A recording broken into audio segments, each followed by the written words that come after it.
And we are live. No chill live. 114. We back. It's summer. It's cancer season. Let's go. Woo! Let's go. Let's go. It's good to be back. Yes, sir. Got Ice Spice in the building. Oh my goodness. Look at her. She looks so beautiful. She's the I best. really don't know how I didn't notice that when I was first in Yo, I told you she's a cultural icon. here. Clearly to you. You made that clear on the live and then also now. She's an American icon. 4th of July is coming up, so yeah, we back, guys. We got Julian here. We got Bryan here. We got our boy Troy here. You. We got Fab. Is he ever gonna drop another soul tape? Listen, I miss Fab. Shout out to Fab. Shout out to all the New York rappers that are still doing it at 40 plus years old, 20 plus years in the game. Bro, it's the 50-year anniversary of hip hop, which I wasn't even aware of a few months ago, but it seems like they're mentioning that every fucking day now. Listen. It's impressive. It's impressive for an art form to get to its half century birthday and to be so influential in the music industry. Yeah, 100%. Huge. Shout out to hip hop. I wouldn't be who I am today if it wasn't for hip hop. But yeah, man, we had Juneteenth over the weekend.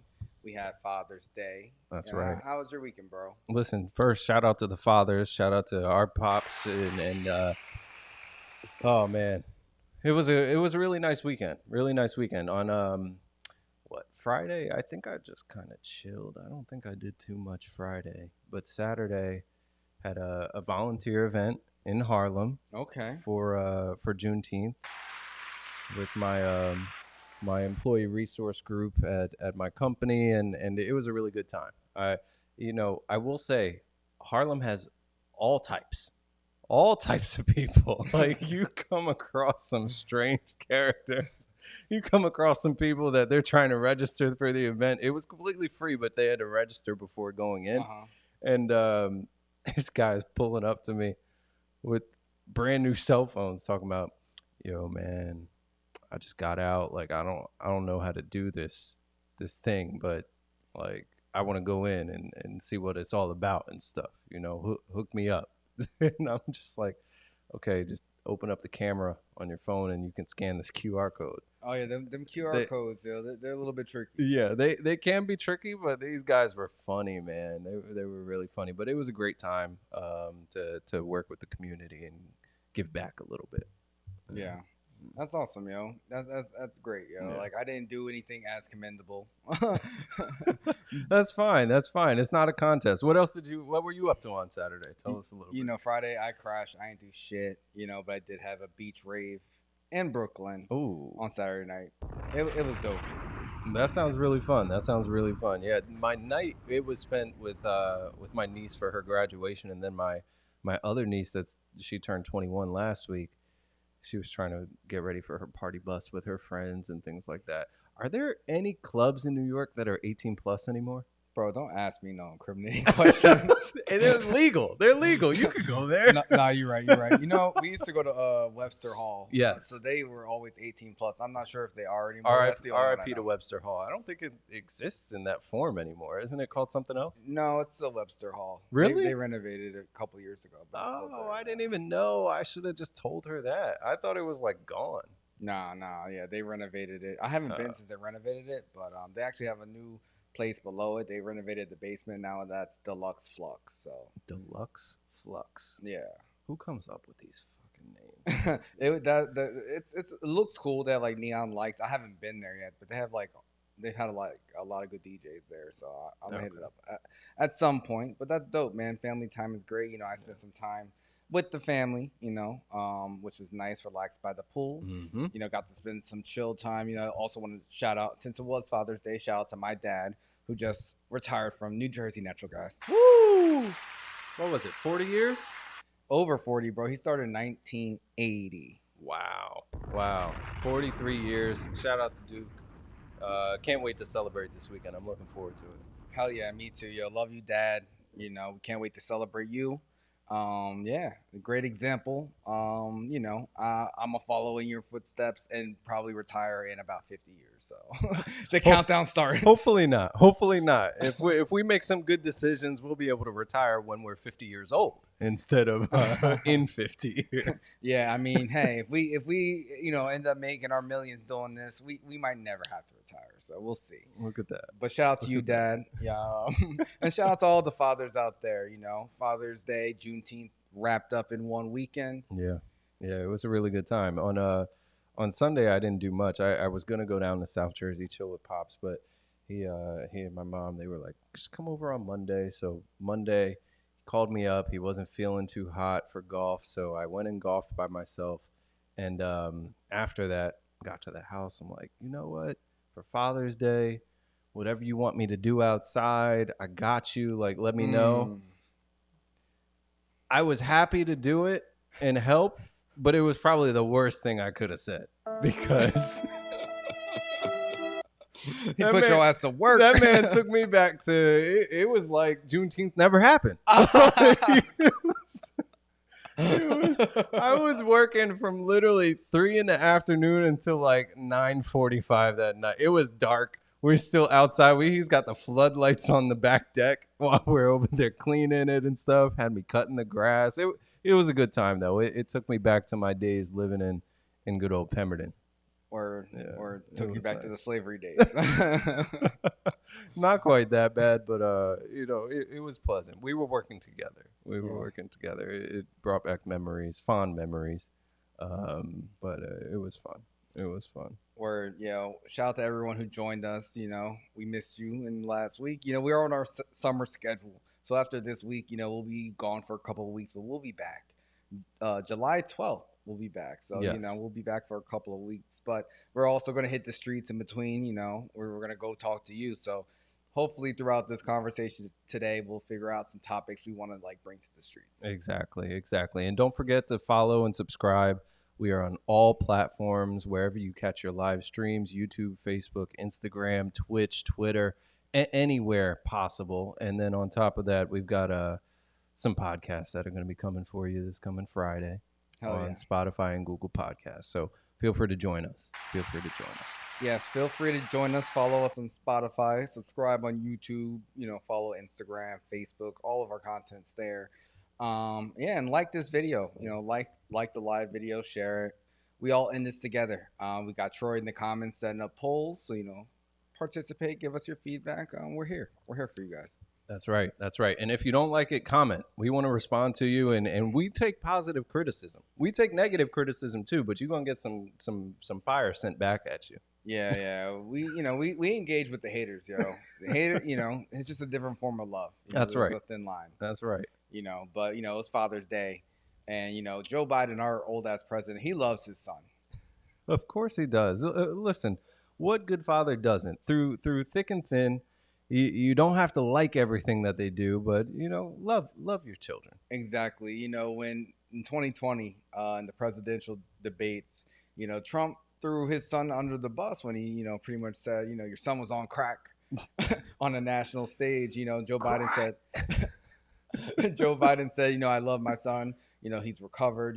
He also kind of, sympathized with a lot of Americans who dealt with addiction. But, Hunter Biden, he just pled guilty to federal tax charges and also struck a deal on a gun charge because, apparently you can't own a gun legally if you're a drug addict in the United States of America. So, but hey, he pled guilty. Do you think this is going to hurt Joe Biden, especially, when the Democrats, they're trying to, go after Trump for Fed charges? This is the president's son. Do you think that this is going to be a big deal, or do you think people are going to forget about it? I think that this isn't going to be a big deal. It's really not. When it comes to the sins of the father or the sins of the son impacting the family, I think that, especially in a political sphere, yeah, it's used for smear campaigns, but this is so far out from the campaign that it's not going to really have much of an impact. What is he ending up with? Community service? I don't think that he's really getting any time. Yeah, I'm not sure. Trump, he put out a statement. He said, "Wow, the corrupt Biden Department of Justice just cleared up hundreds of years of criminal liability by giving Hunter Biden a mere traffic ticket. Our system is broken." So I guess he got a traffic ticket. He had to pay a fine. Like, listen, it's only a witch hunt when it comes to Trump himself. Everybody else, deserves thousands of years in prison when it comes to his opinion. Yeah, he's so dramatic. Hundreds of years of criminal liability, all because this guy didn't pay some taxes, which, Trump has been on record saying if you don't pay taxes, you're smart. And then, a gun charge. Okay, we get it. Yeah. I don't think it's a big deal. He's had all types of issues. He's had a memoir come out talking about, his divorce and his ex-wife and his liquor and the strip clubs and all these different types of things. Sounds lit. Sounds like a lit ass life. It sounds like he's living the life of a millionaire son. Like I don't. That's what they do. Exactly. Trump's sons, they're just losers. That's the difference. But I've said for a while, I would love to have Hunter Biden come on this podcast and live stream. So Hunter, now that you got all your charges, cleared out, if you ever want to come talk to someone, come to No Chill Live. We want to hear about all those crazy ass times you had. Like, come on, like, give us the real dirt. Jeez, man. I would love that. I would love that. It's so interesting. He's like a lawyer, his son. Damn. And he has so many legal issues, and he's an addict and all these different things. Hopefully he can get the help he needs and stop making headlines. Just go sit down somewhere. Yeah, go sit down somewhere, put the crack down. You good. You protected for life. But the Republicans are going to make a big deal out of this, especially with the shit that's going on with Trump and his charges. Now, the federal judge who's presiding over the prosecution of Donald Trump and those federal charges for those classified documents case, they set a tentative date for the trial to begin on August 14th, bro, which is coming up in like 6-7 weeks. Yeah, that's not far away at all. Yeah, they said it's likely to be delayed, and pushed back. And Trump, of course, he's notorious for pushing back court dates. That's kind of how he fights all of his outstanding issues. Yeah. But were you surprised to hear that initial date? Because I was like, damn, that shit's so soon. I mean, it's really soon, and also, I don't know how much he would want to push this date back, because the first Republican debate is happening on August 23rd. So it's literally 9 days after this court date is supposed to happen. I don't know if you want to just keep pushing the court stuff back and back and back, because it's going to get closer to the election, and then it's really going to start to hurt you. No. See, you got it backwards. Do you think it's going to start to help him the farther back he pushes it? No, he wants to push it so if he wins, he can pardon himself before the trial even happens. That's the strategy, bro. For real, that's what he's trying to do. He doesn't want this to go to trial. He wants to be president and be like, okay, I'm good. Like, that's the strategy, bro. Like, he's trying to kick the can down so he'll be king again and be like, now I'm going to put charges on you, Biden. If it works out that way, that would be insane.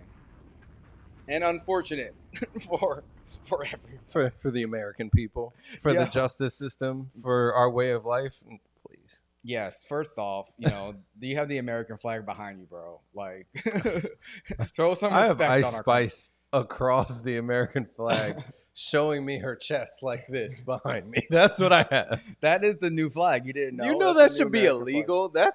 That's a defamation of the flag. That makes the flag way better. That's the only flag I will ever salute. And you salute it with your left hand. You are a sick man. I love Ice Spice. Shout out to you, baby girl. But yeah, Trump, he's trying to kick the can down the road. He wants to become president and be like, the tables have turned. When you look at it that way, and now that you've explained it, maybe you're right. That could be genius. He could never have to worry about any of this. Yeah, it's nuts, yo. Like, I think it's going to be a close race. I mean, we still have a long way to go, but which race? With the presidential race.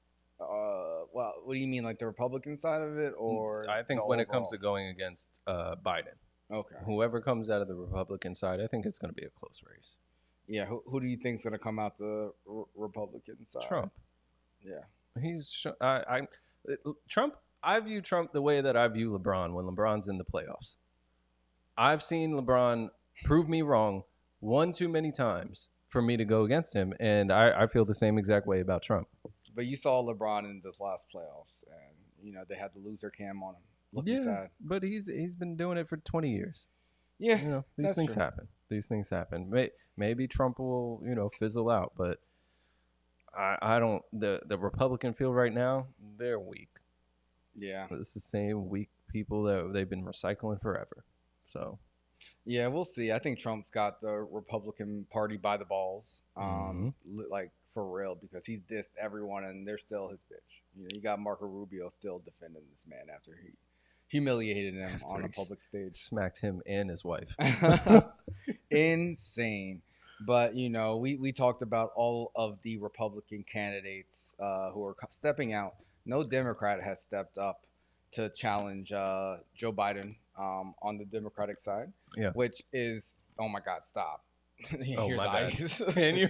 Oh, my killing fault. my ears. But yeah, no Democrat, and I don't think either one of us believe anyone's going to actually fucking step up, because that would be really out of character for this party. Yeah. But we do have another possible Green Party candidate in Cornel West, and he's Shout out to Cornel West. He keeps hanging around. of course, man, he's one of the top intellectuals in the world. He's probably my favorite intellectual ever. Currently, I find myself agreeing with almost everything Cornel West says. Like, I love that man. He teaches in Jersey, and he teaches all over. Mm-hmm. But he's saying he's running to get the nomination in the Green Party. And he's he went on CNN and he was taking shots at Trump and Biden. Of course he was. I mean, listen, Cornel West, he's 10 years younger than these two guys. Yeah, that's crazy. That's a crazy thing to think about. I know, because looking at him, he doesn't look it, but still. Compared to them, he does. Come on. Yeah. But yeah, it is crazy to think about. But yeah, he says he called Trump a neo-fascist, and he called Biden neoliberal. Oh, I think I have the media. Oh shit. Hold on one second. We'll hear from Cornel West himself. Both parties are in the way. Professor Emeritus at Princeton University and Professor of Philosophy at Union Theological Seminary before airtime. Professor West, thanks so much for joining us tonight. Tell us why you are running for president. Well, one, thank you so very much for having me on, but I'm running for president because we're in such a deep crisis, and I think it's very important in these dim and bleak times that America be reintroduced to the best of itself. That's Martin King, that's Rabbi Heschel, that's Edward Said, that's Grace Lee Boggs, that's Dorothy Day. They did not live for nothing. And when I talk about individuals, I'm talking about the movements behind them. They put the focus on precious poor people, precious working people, and we now have two political parties so tied to Wall Street, so tied to Pentagon, so tied to the wealthy, so tied to militarism, that the plight of poor and working people is being overlooked, my brother, by both parties. Both parties are in the way. We got a corporate duopoly that needs to go. You know that He's preaching.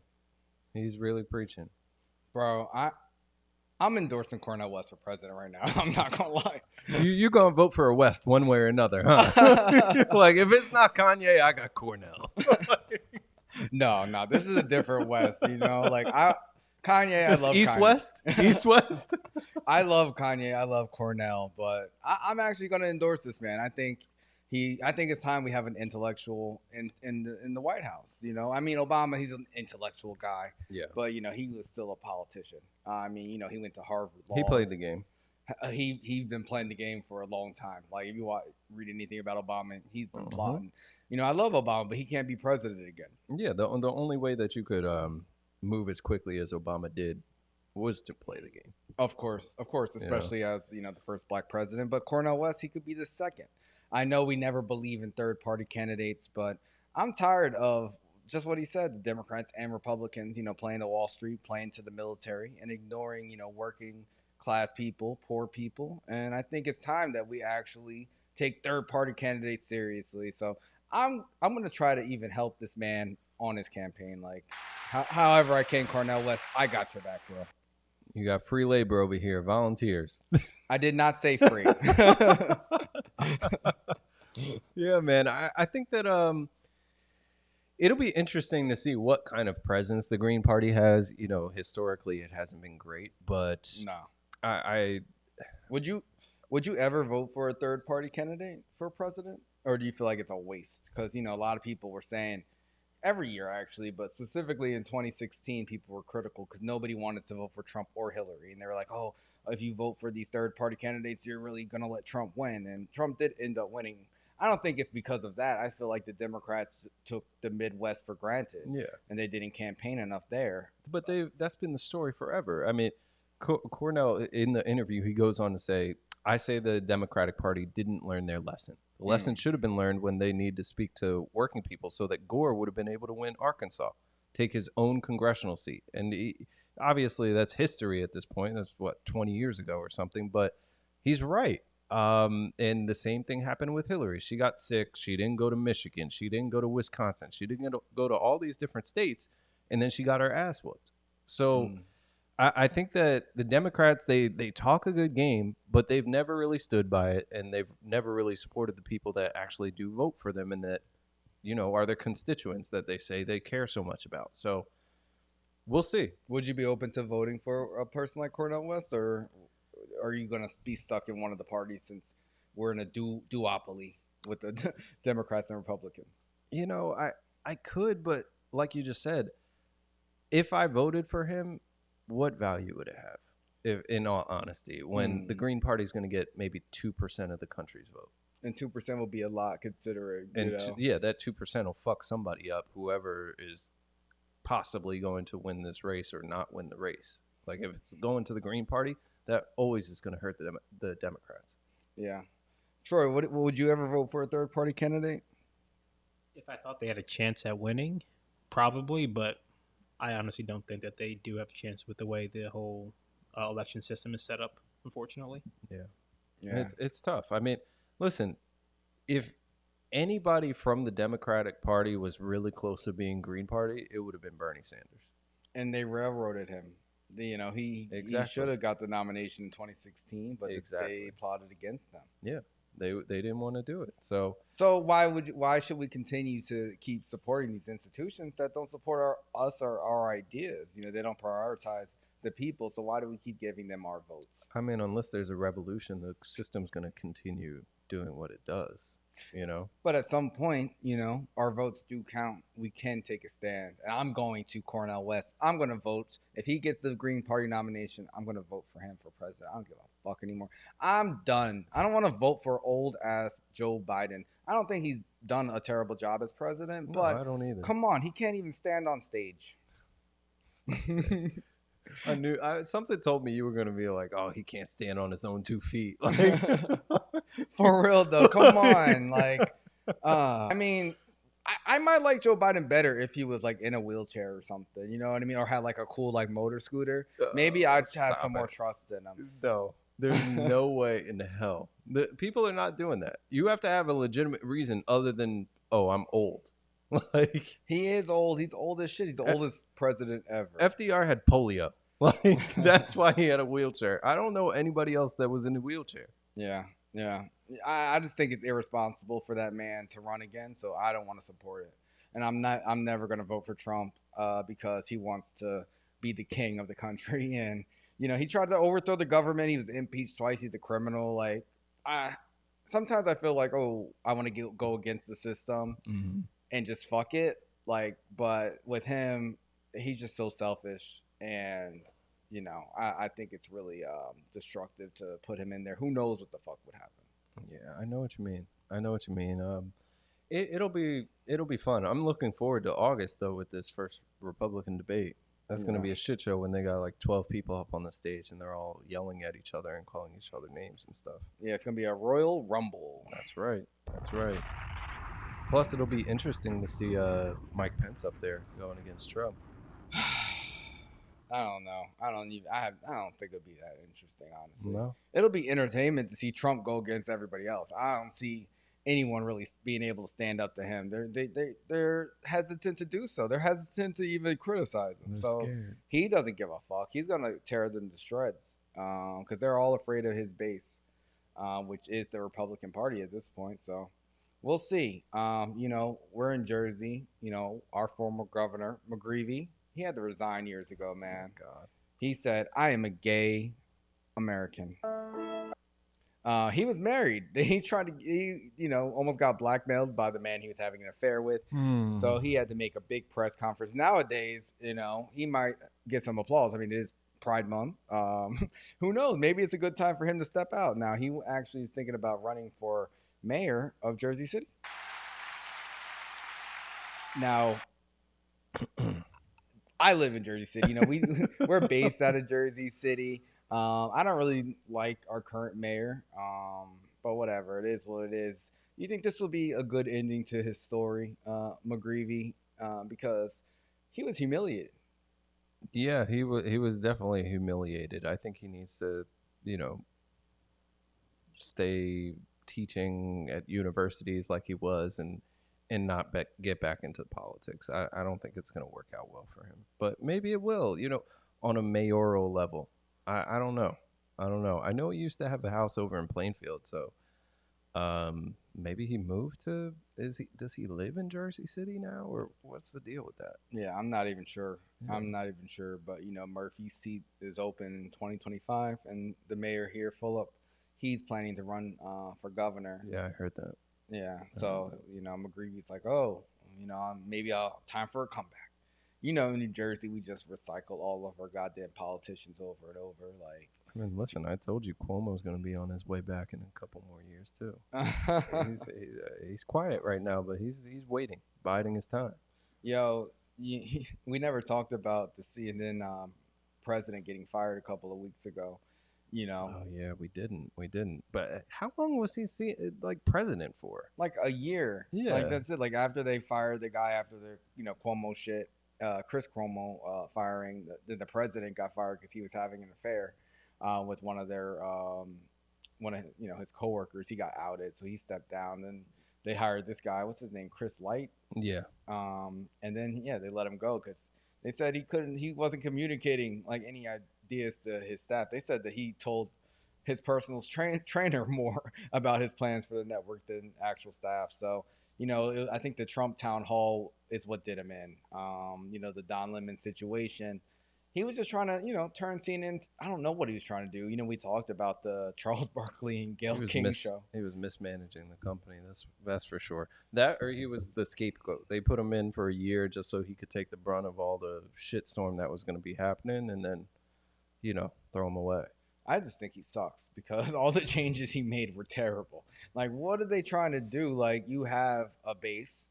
You try to fucking bring Trump on and be like, we're going to be more fair. So he can humiliate one of your anchors and get applauded for it. And, like, who are you trying to satisfy? So, that was obviously, like, a bad move. But they let him go. So, shout out to him.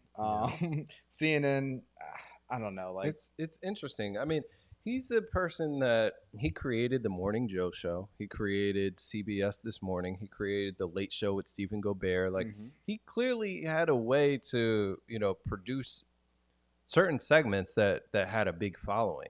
I think just maybe the job was too big for him.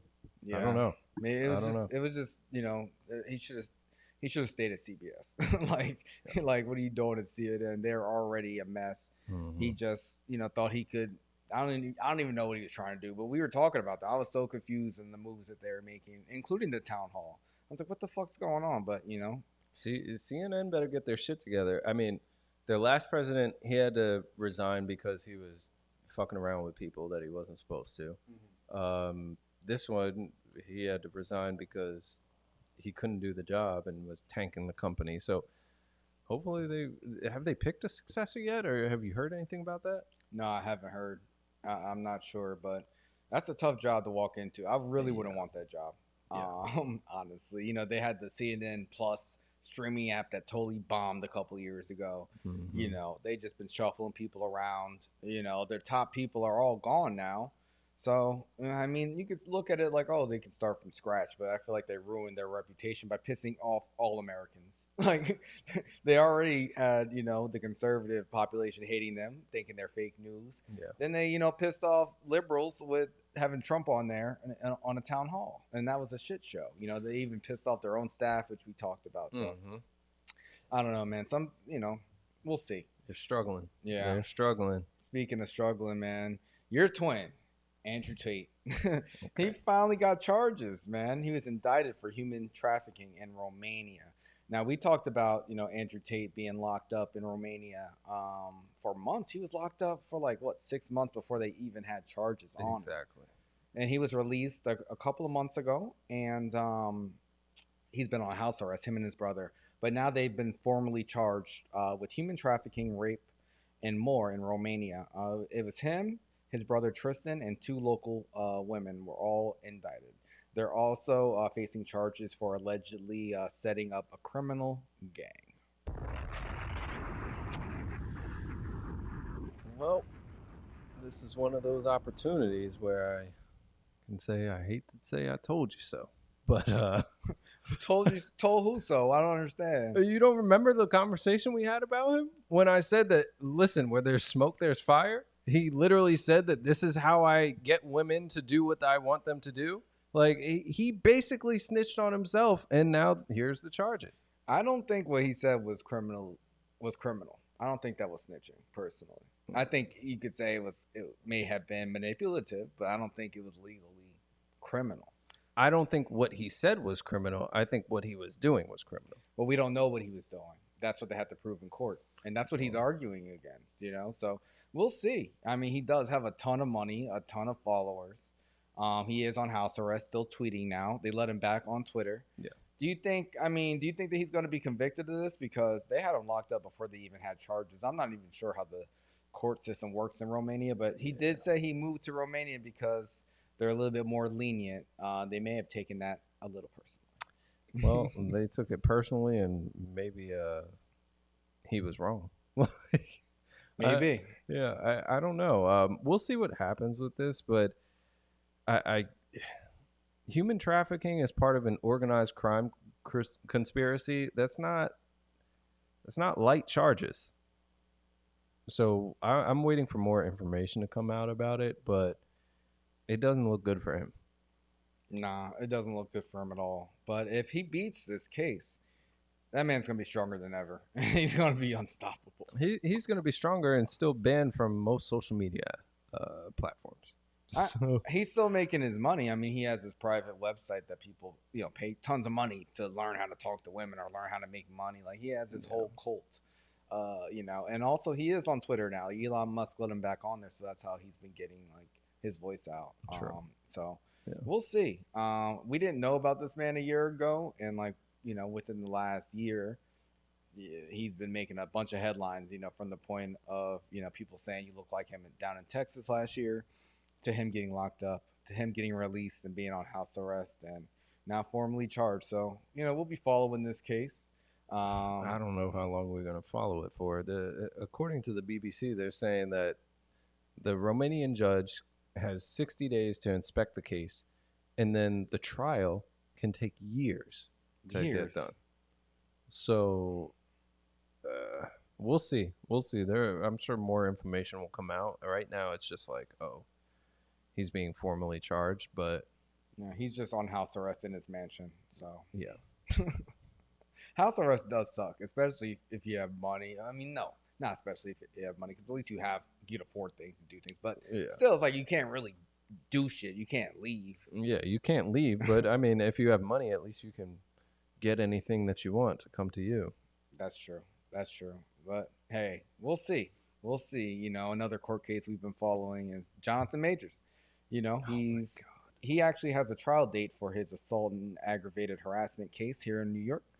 The trial date is set for August 3rd.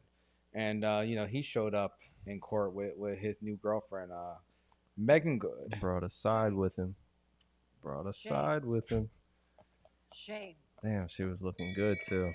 Meagan Good looking good. Mm-hmm. She walked, She walked into court with him, holding his hand. She was like stroking his cheek. She was there for her support. This is the best acting role Meagan Good has had in a long time. Exactly. Probably the highest paying too. You think she's getting paid for this? Because I don't understand. Even if you like this guy, even if you started dating him recently, to make the public appearance and just be used as such an obvious pawn, I don't know. I don't get it. You better be getting some type of bag because this is not a good look. No pun intended. She's been struggling. I guess. I mean, the court date is August 3rd, right around the corner. Misdemeanor charges of assault and harassment.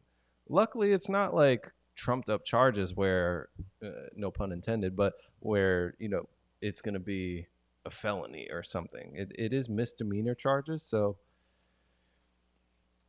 we'll see what happens to him. I don't think, even if he is found guilty, it's probably going to be something light. Yeah. Get put on probation or like something else. But the thing is, the penalty is like, his stardom, where he kind of worked his way up to being a household name. We didn't even know his name a few months ago when we were discussing him. We're like, what's that guy's name from whatever? But now we know his name, and he has a lot of things lined up that have been put on pause. So if he is convicted, do you think that will ruin his career, or do you think he'll be able to recover? I think he'll be fine. He's still at a point where how old is Jonathan Majors? 33. 33. He's still pretty young. He's got plenty of time to recover from this. It's a misdemeanor. There's a lot of different celebrities that have charges and been found guilty and then gone on to have successful careers.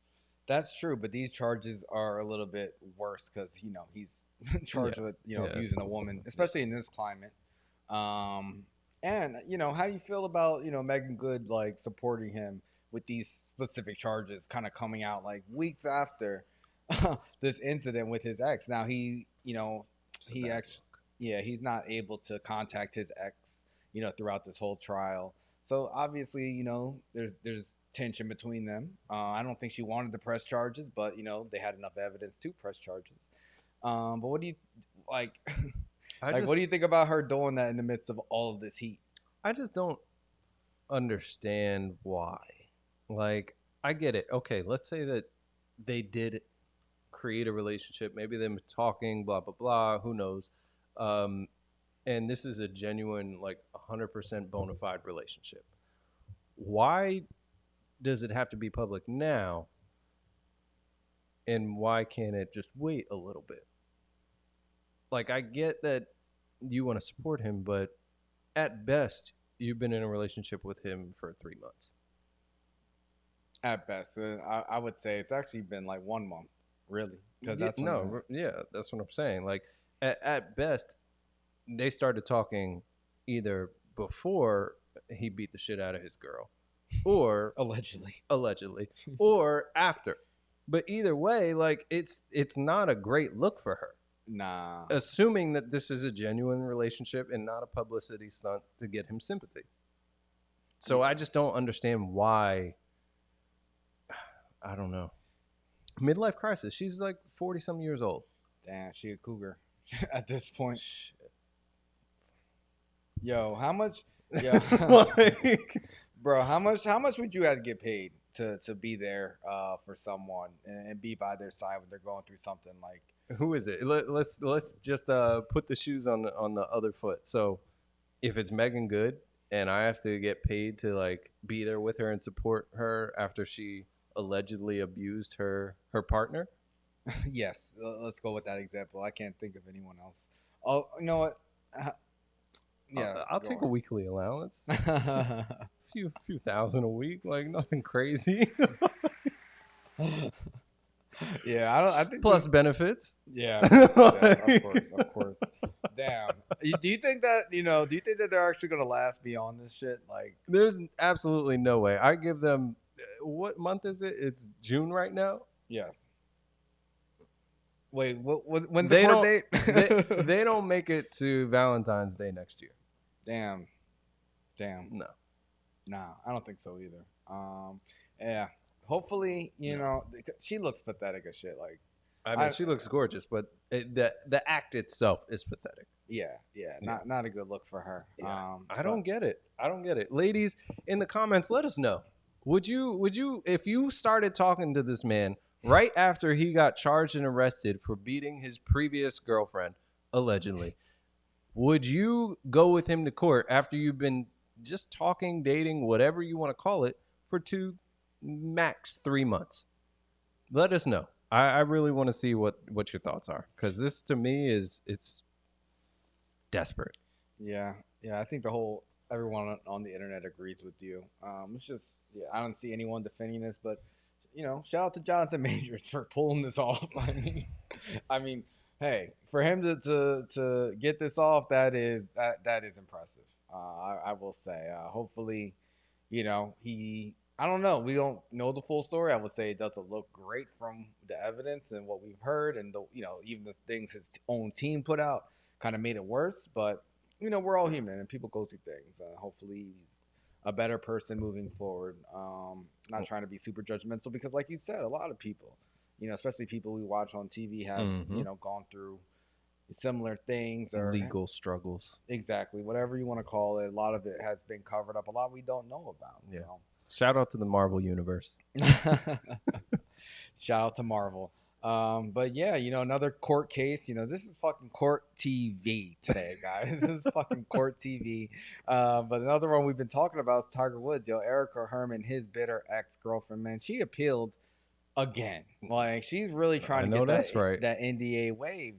Do you think that she's going to be successful? Do you think anyone's going to, waive that NDA? Because all these judges have been like, get the fuck out of here. You signed it. You didn't ever deny signing it. She says she doesn't remember signing it, so it's not valid, but it's just like, you signed it. Yeah, I don't, especially not in Florida. I don't think she's going to have much luck with this. Yeah, Tiger's, he's a Florida star. Somebody's taking all her money that she got from Tiger right now. Some lawyer, whoever is representing her, all that money that she got while she was with Tiger, that shit is going down the drain, because it's not looking good. No, man. We talked about Zion at length last week. You were very opinionated about that. Do you think Tiger, he was smart in getting that NDA signed, because it looks like it's working? Absolutely. Listen, if you're a multimillionaire and you don't have whoever you're messing with sign an NDA, you're an idiot. Especially with the type of money we're talking about. Tiger Woods, even after his divorce, was worth over $500 million. Zion Williamson is 22 years old, worth $200 million. Like, damn. And you're having sex with porn stars? Bro, stop it. Like, you already did this last week. I'm sorry. I'm still upset. Mariah, she got her Twitter suspended. Thank God. Oh, my God. She did? Oh, Yes. Thank God. I hope they suspend her ass forever. Because she was saying that she was going to start releasing the sex tapes. And oh, no. I know that's a crime. That's the called NBA, the porn. Pelicans, somebody called up Twitter and they were like, you get this shit taken down now. Bro, she's dumb. She just is dumber and dumber. Someone who fumbled the bag.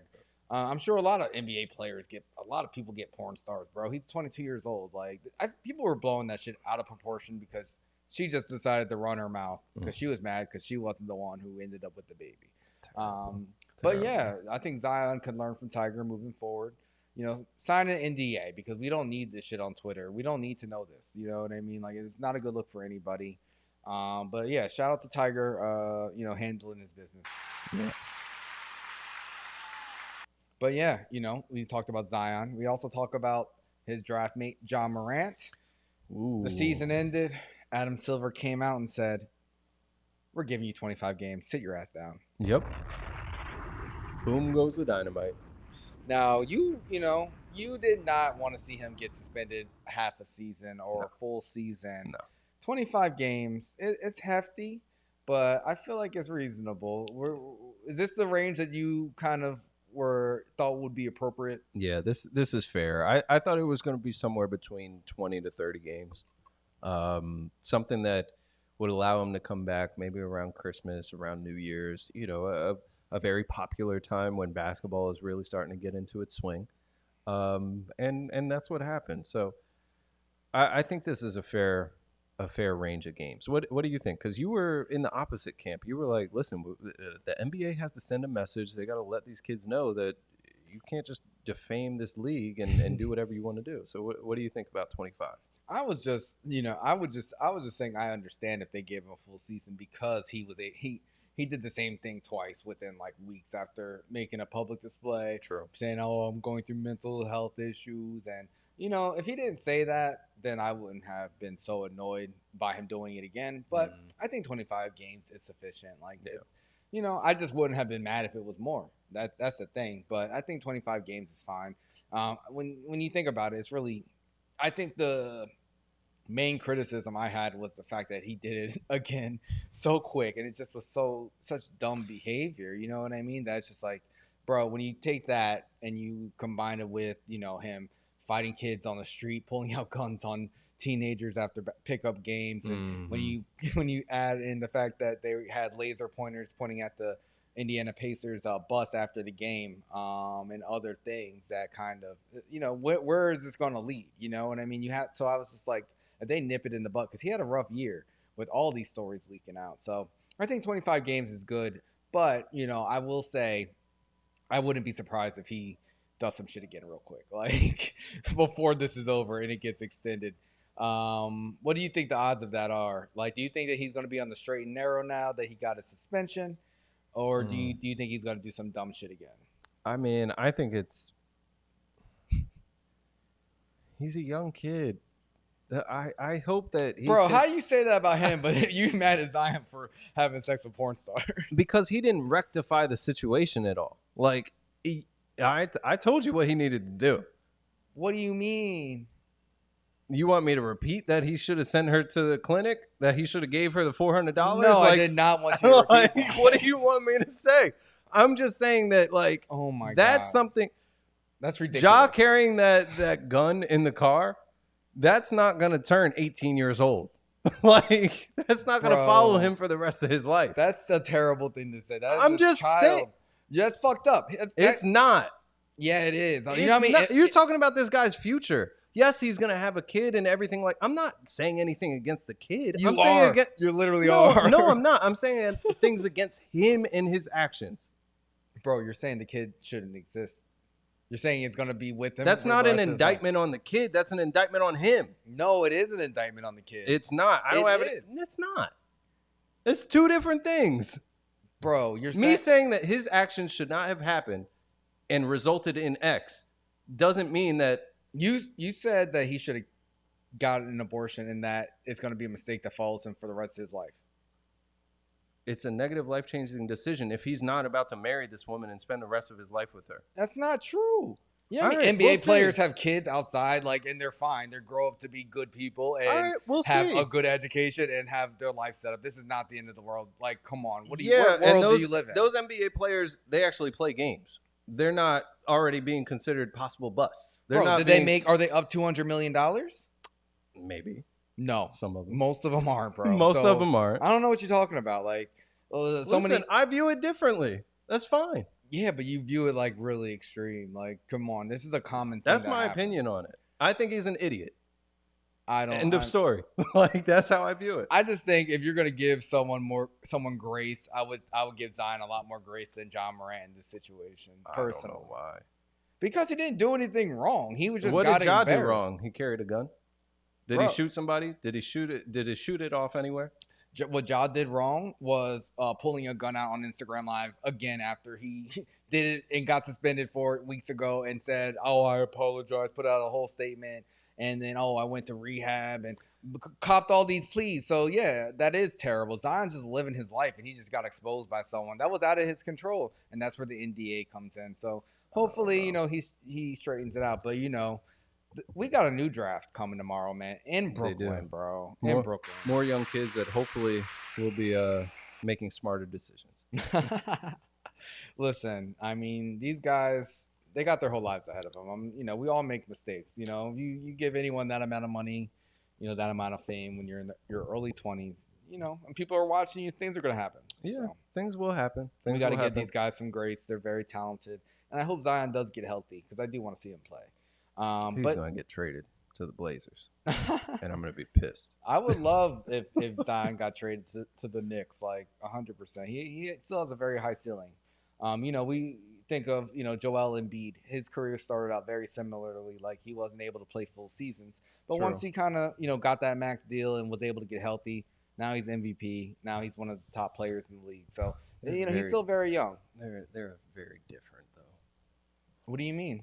I'm talking about being injured and having potential. No, Like you I have get Embiid, that. and then you have like Greg Oden who can never overcome it. So there's other examples of people who are able to get healthy and are playing now. So you never know. So I always try to bet on the upside because it's hard to get those type of prospects. But we have a loaded draft this year. I know you were upset that the Spurs got the #1 pick. I'm tired of the NBA just rigging the draft. Like I don't think that's fair. I really don't. They pick and choose what teams they think should get certain draft picks because this team has been down, but historically they're such a good squad. Look at what Pop did with Tim Duncan and Parker and Ginobili. Like, you don't believe the lottery is real? Come on. You know it's not real. We all know it's not real. That's why the Knicks end up with the 9th pick every single year. Like, it makes no sense. It would be better if they actually ended up with the top pick. I figured the NBA would want the Knicks to have the best pick if they were smart. But maybe they hate Dolan. Who knows? But I don't know. They might hate Dolan. The Knicks also might be cursed. Who knows what's going on over there? But I think that the Knicks are in a really good spot. I think that any team that's probably top 3, maybe even top 4 or 5, is in a pretty good spot with some of the players if they don't trade away the pick. The Knicks don't have a first-round pick this year. Oh, they don't have them this year? No, they traded for in the Josh Hart. The Blazers have their pick. Oh, that's right. We had the because the Mavs Blazers pick. have 2. Yeah, we had the Mavs pick, but they swindled us because they're fucking motherfuckers. But anyway, we knew it was going to be a crazy year or off season when all the coaches got fired. But now the trade started with Bradley Beal getting traded to the Suns. They didn't really give up too much. Do you think that this is going to put the Suns over the edge? And who's next to get traded, bro? I don't know. Like I was saying, I think Zion's going to get traded. That's a lot of rumors about that. Dame Lillard. Porzingis is about to get traded. I just heard today that Portland is saying no to anybody that calls about Dame. Wow. I'm like, well, here we go again. So I don't know. There's definitely going to be some moving parts. I think there's rumors that Bam is possibly going to be on the move. I think we'll see after the draft or during the draft tomorrow. Yeah, I think we're going to see a lot of trades, people trading into the draft, people trading up, people, making other moves. Yeah. As a Knicks fan, I hope that they make some moves to improve their roster. We have a lot of flexibility with some expiring contracts, some young players, and, a whole bunch of draft picks that we didn't get rid of to get Donovan Mitchell last year. Mm-hmm. So hopefully they make some moves this season, off season. So I don't know. I'm excited for the draft tomorrow. I might think about going if my team had a pick since it's in Brooklyn, but since the Knicks don't have a pick, I don't care. Yeah, I don't care that much either. I mean, with NBA drafts, outside the top 10, it's like, all right, this is a crapshoot. Who knows what's going to happen? Yeah, but, I mean, we just saw the Finals MVP. He was a second-round pick. What was he, number 43 or something in that draft? It's crazy. So you never know. You never know, but, it does take time for prospects to actually show their potential in basketball. It's not like football. Yeah, Blazers have picked number 43 this year. No, nice. Mm-hmm. Nice. They have 43, 23, and 3. Ready to waste them all. Not nice. Not nice. Oh, man. Yeah. But, I'm really looking forward to seeing this off season and what comes of it. But, yeah, I can't believe that Beal trade went through, though. What do you mean? Like, the Wizards just got – I don't know what they're doing. I don't think they know what they're doing either. Like, it's crazy. They gave up so much to get him. What do you mean? Like, money. They like to keep him there. They gave him the best contract ever for like a player. all the different clauses, all the amount of money that he was getting, regardless of injury. Like, But that's why I think it was hard to move him. I guess no other team wanted that contract. That's what I'm assuming. But I would assume too. But I mean, to give him up just for like CP3 and like, I don't know. they didn't even It's get not- Chris Paul. Like Chris Paul's probably going to be waived and Yeah, hit the he's- market. Yeah, he's probably going to be going to LA or something. They did that just to start their rebuild. They wanted to get rid of the contract. But yeah, I would expect at least some first round picks, especially what we saw last offseason. But They gave him up for like two second round picks. damn, Like what? yeah, That's nuts. yeah, it's crazy. But we'll see. I mean, maybe we'll have an artificial intelligence GM one day for one of these teams to kind of like pick out the roster and make some decisions. I don't know. That would be cool. I mean, maybe that'll help Charlotte out since Jordan sold the company now.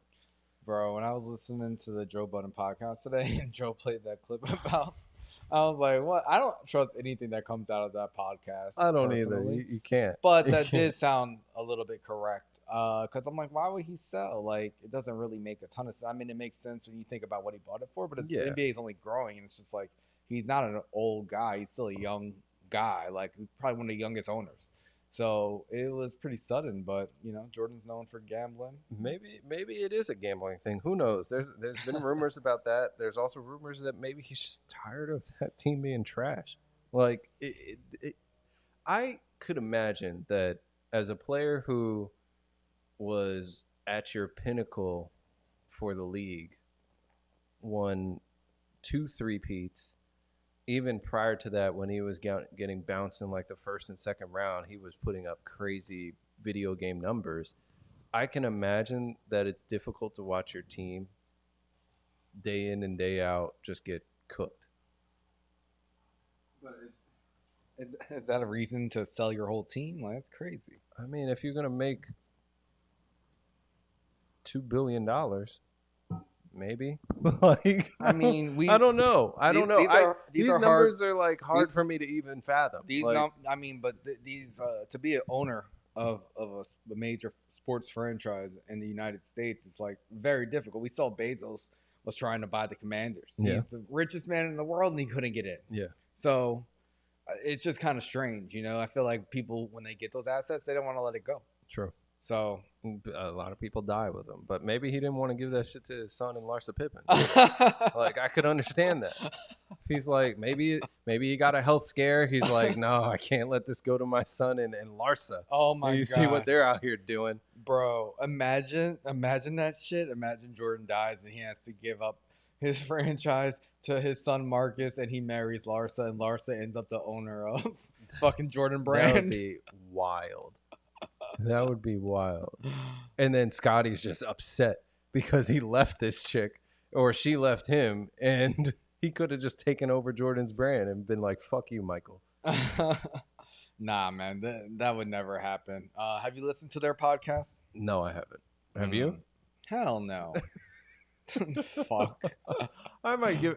You know No. what? Maybe I should give them at least one try. bro. You do that and report back to us. Let us know. But yeah, like, she said Larsa, accused him of cheating. She was accused of cheating with Future back in the day. But, this one guy said that his artificial intelligence girlfriend saved his marriage, and most people don't consider it cheating. I mean, it's not real, so Is it? I mean, that's what we're trying to understand, this guy Scott, he's 43. He was struggling in his marriage. His wife, she became an alcoholic due to postpartum depression. Then, he made his digital companion, Serena, who's an artificially intelligent software that specializes in AI partnership. He said it was like someone who's dehydrated suddenly getting a glass of water. But, this begs the question, is building a relationship with an AI chatbot cheating? I mean, again, I stand on that it's not real. So I don't think it's I don't know. Cuz I'm sure if he really feels he is in a relationship with the chatbot, then that means his feelings and emotions are tied up in this bot. So if that's the case, then maybe it is cheating. I don't know. Yeah, I don't know either. Like, you know what? Like, I feel like it. I feel like it's. Why are we having so much trouble with this? Like, I think we're genuinely confused. Like, I don't know. I think you know why? Because okay, I think it's. I think it's worse than cheating because why the fuck are you talking to a robot? Like I'd just be upset that I'm with someone fucking weird enough to have a relationship with a fucking AI Damn. chatbot. Like I don't want to be with you if you up here fucking texting a robot all the time. Like are you that fucking lonely? Like we shouldn't be together. I feel like if I can't fulfill you in that way. Like I understand, okay, people like use a vibrator or people have other things, but like to talk to a robot, that's something I just don't understand. So to me, I don't think it's cheating, but I do think it's weird and I am judgmental. And if I see like my girl like giggling on the phone, oh, I'm just talking to my little chatbot, I'd be like, I'm calling the cops. You fucking weirdo. Yeah, I think it's the emotions piece that would make me feel like it's cheating. Like if you're just communicating with a chatbot for fun or something, and you could put it down at any point and delete it, then maybe that's not that bad. But it doesn't seem like that's the case with this. It seems like he's using this chatbot as a life raft so he doesn't have to actually leave his real relationship with his wife. Yeah, his wife's an alcoholic, so I understand he's not happy in his relationship, but you know, then just cheat for real. Like, what are you doing? Like, I don't understand the AI chatbot thing, honestly. Like, I feel like if you're unhappy in your relationship, then don't be together. But I don't think this is a substitute for that. I don't know. I don't know. Troy, what do you think? Do you think it's cheating? That's a tough one. I mean, again, I think it's signs of something larger at play. Like this woman was an alcoholic and like throwing her life away, and you're supporting your wife and supporting yourself. Mm. I don't think I'd be comfortable with it, but I don't think that it's necessarily cheating. Gotcha. Yeah, I don't think it's cheating, but it's weird, and I'm judgmental when it comes to this shit. Like, I wouldn't look at I wouldn't look at her the same way personally. Oh shit, this shit. Yeah, I don't know. I think they probably need to go to couples therapy. They probably need to find some friends. The UK is like a weird place. A lot of these different stories they come from the UK. Yeah, yeah, yeah. We got to go there one day and start doing our street interviews. Yeah, You right. guys, we're gonna hit the streets, in the next couple of weeks. So be on the lookout. Maybe we'll ask people about AI. I don't know. Yeah. I don't Maybe you'll see us out there. know. Yeah. But we did have a story some months ago about a girl who found out her man was cheating because he she said he lasted a little bit too long in bed when he came back from vacation. It's so crazy. But now she finally, she took him back after that. She said, I remember because she said they were dating for a few months. They never said that they were officially together. Mhm. She was suspicious because he lasted a little bit longer in bed. She confronted him. He pretty much threw his friends under the bus in the explanation, did. but he apologized and she took him back, and they stayed together. They stayed together up until she found out he got another girl pregnant. That'll do it. See? Look, Mariah and Zion right there. That was not his girlfriend, but clearly this girl wasn't, his girlfriend either because he was dating other people.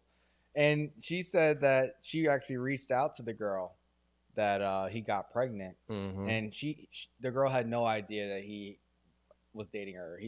She's like, I didn't know he had a girlfriend. So she was actually really the side chick, to be real. Yeah, that kind of sucks. That really sucks. But at the same time, this goes back to one of our other recent conversations where I kind of put the blame back on this individual. You're blaming women again. That's a new segment. Bryan blames women. Listen, she specifically said he's cheated on me many times.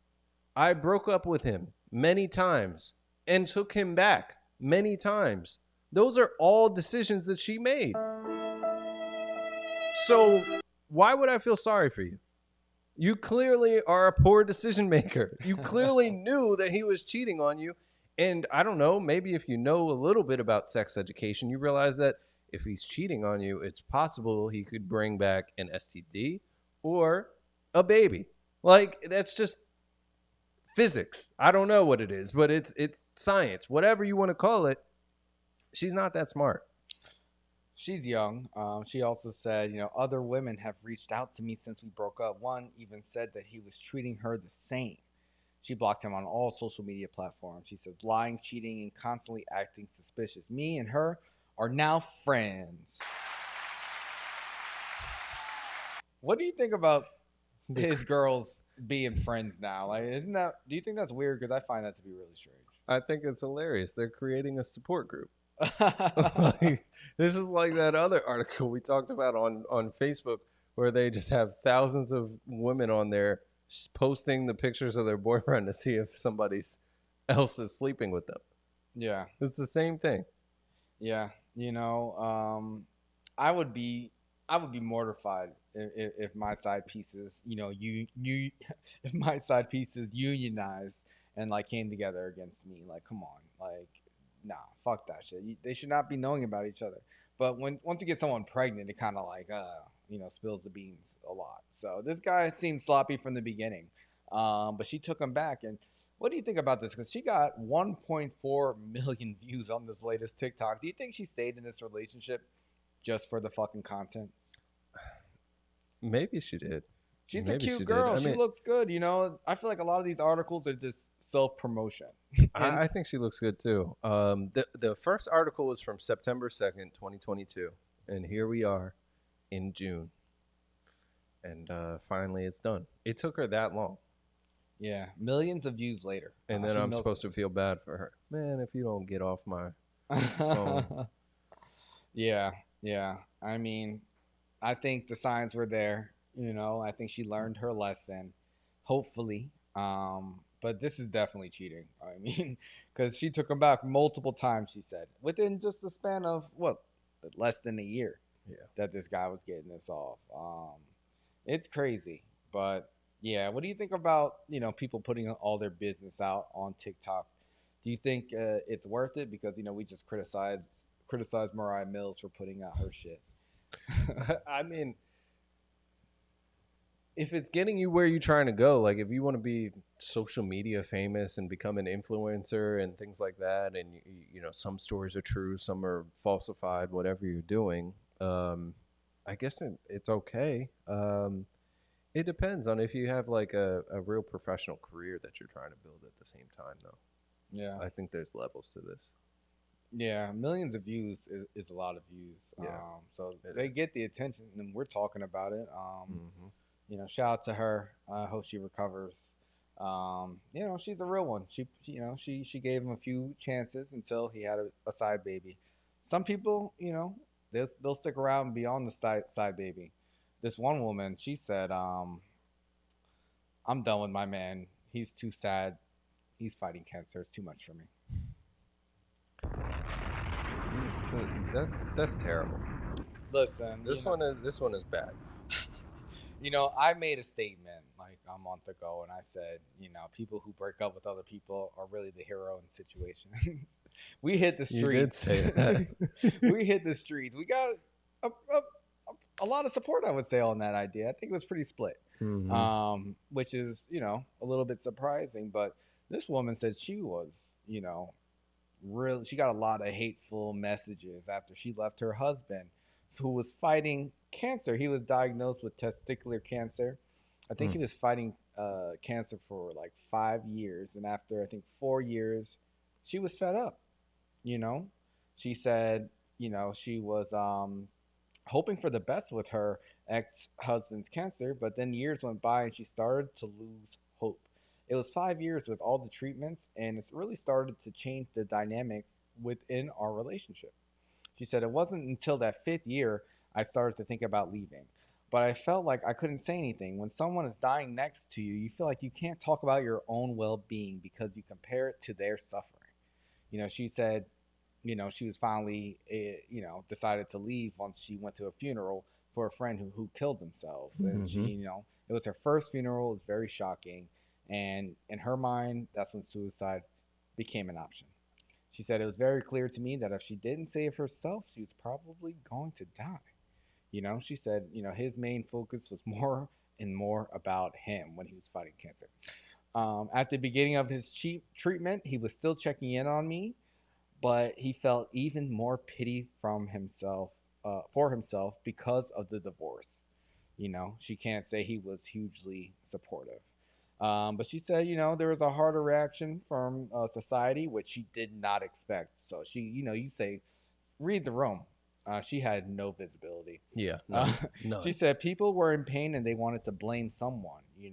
She said he actually ended up getting remarried before he passed away 2 years later. Mm-hmm. She found out he died on Facebook. Yep. She saw a picture of him from a common friend that said, rest in peace. And she was like, you must be joking. Someone would have called me and told me, but no one did.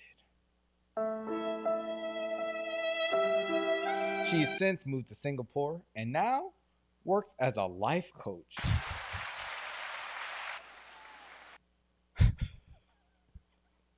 She's a life coach. What do you think about this, bro? We talked about people breaking up being the hero. She had to do something for herself while her husband was dying. We talked about wedding vows when it came to, sitting in first class or in economy. Listen, this is much more dire.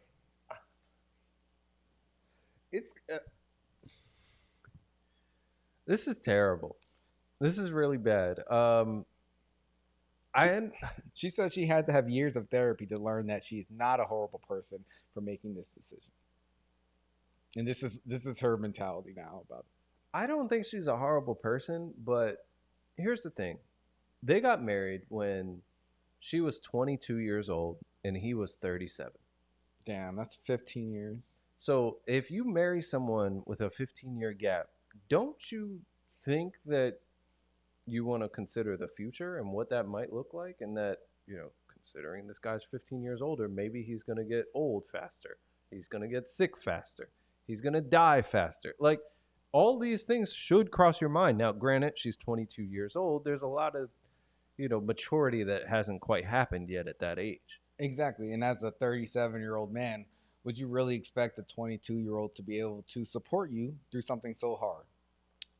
If we're married and then I'm not dying until she's like 30, like they've been together quite a number of years at that point. Okay. So my answer is yeah. Okay. Like we got married. We've been together X a number of years. I expect you to take care of me, just like I took care of you if I was the breadwinner or whatever other situation was happening. Like that's kind of what I would expect. But 5 years is a long time.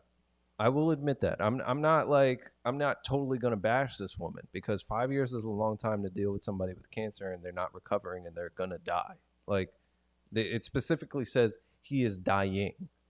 Now, the weird thing to me is that after they got divorced, he had time to go get another wife and then lived an additional 2 years before dying again. Good for him. I'm glad he bounced back. Yeah, I'm glad he found another one to take care of him. But if he could do that, maybe he could have done more for their relationship too. I don't know. It's hard. I don't know either. It's a weird situation, but I don't know. I think it's messed up for her. Yeah, they were living in New York at the time.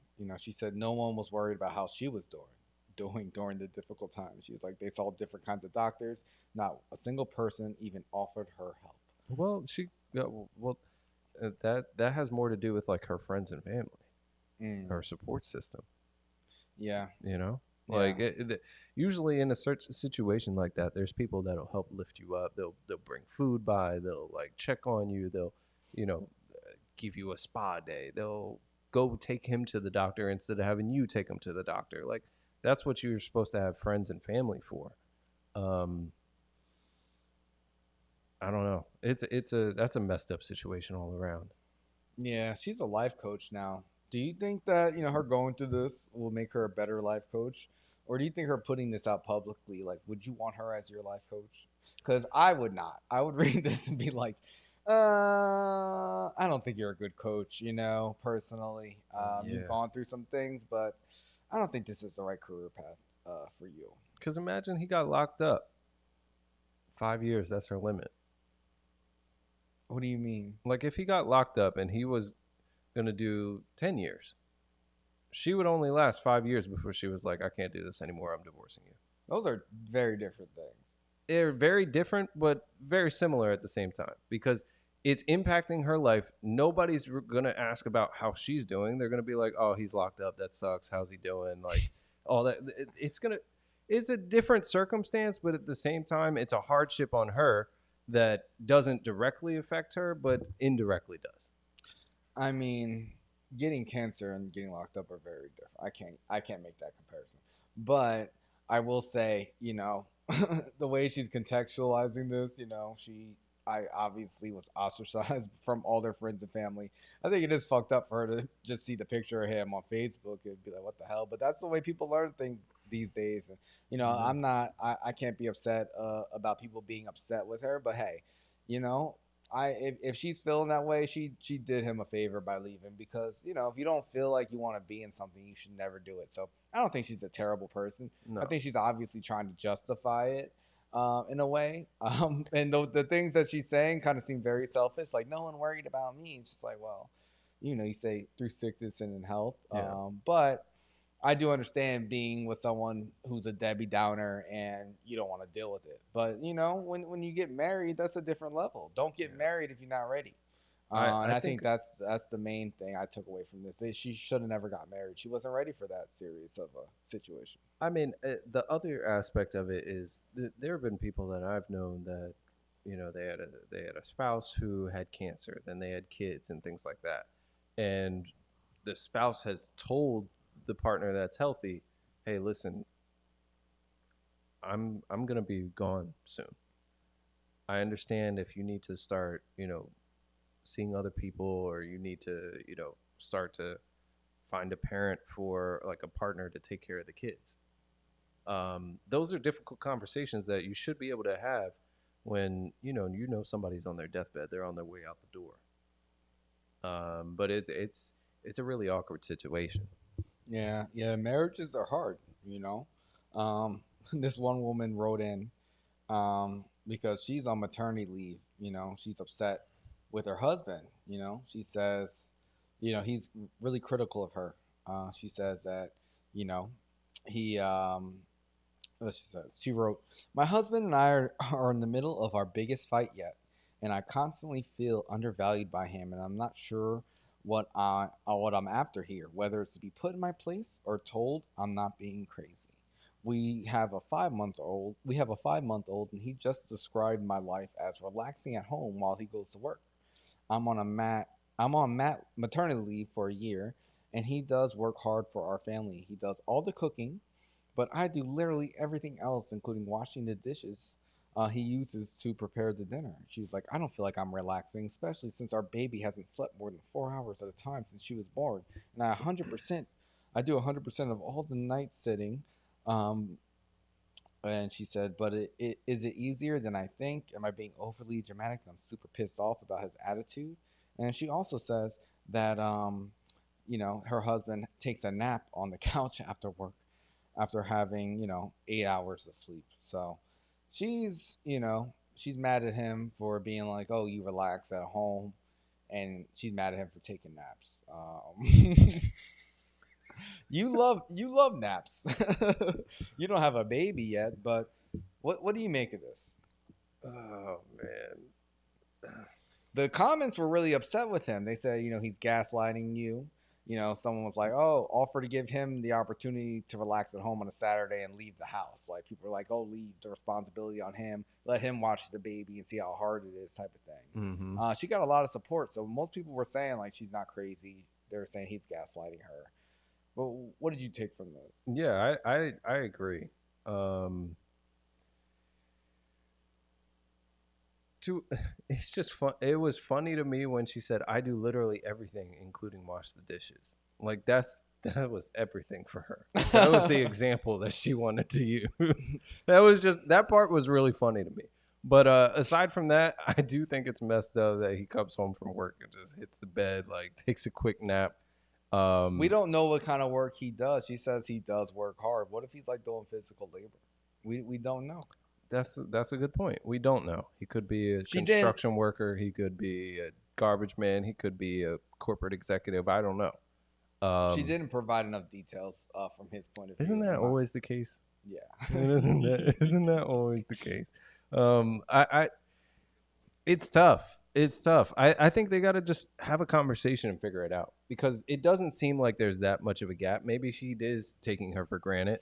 But I can understand someone going to work all day, getting home, and wondering when the house is still a mess and the baby's crying and hungry and it has shit in its diaper, and like I'm sure that there's times when he comes home and shit isn't done, and he's like, "What have you been doing here all day?" Yeah, like I could envision that. So I think they got to communicate better.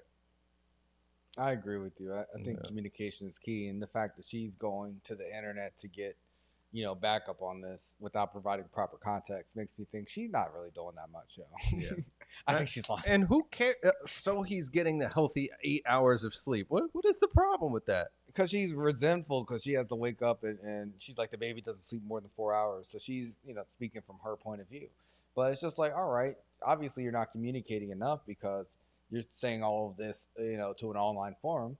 But why don't you say this to your husband? Maybe he'll have a better appreciation for everything that you do, especially if this is their first child. That's tough. That's tough strain, man. That's tough strain. I was talking to Sean the other day. Well, I called him, and he didn't answer the phone. So I just left him a voicemail. Then he sends me a voice note. I played the voice note. It's his baby boy Sakai, just screaming in the background.